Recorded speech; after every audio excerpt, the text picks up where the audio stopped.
емес. Елімізде тыныш. Иә, бірақ орман қайта оянуы мүмкін. Және біз кез келген қатерге дайын болуымыз керек. Ал енді әкемізге қайырлы түн деп айтайық. Жоқ, мен сұрап болған жоқпын. Қалғанын келесі күнге қалдырайғанына. Оған дейін мені шыдамайтынды біледі ғой. Нұр Солдыра неге бізге шабуыл жасады? Біз оларға сыйлық бердік қой. Анашым, орман қайта оянар ма екен? Оны Ақтақолын ғана біледі. Ақты немене? Бала күнімде анам маған керемет бір өзен жайлы ән айтатын, Ақтақолын деген. Сол өзенде барлық сұрақтарға жауап табылады. Бұрынғылар жайлы. Сол әнді айтып берші, өтінем. Онда жақынырақ кел, құшағыма ен. Теңіз жақта желескен бір өзен бар, кетпес мәңгестен.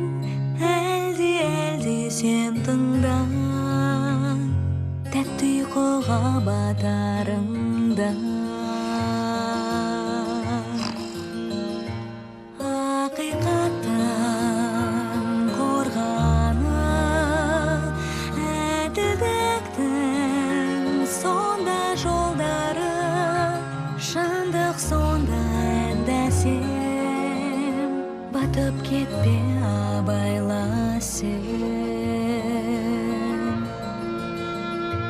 Дербей жарқырын салады, сен оған қарсы алады. Жеңілмейсің батыл болсаң, шындыққа қарай алсаң. Теңіз жақта желескен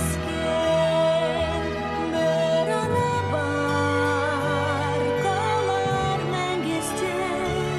Жаным ендіге орал, жоғалтқаның алдан шығар.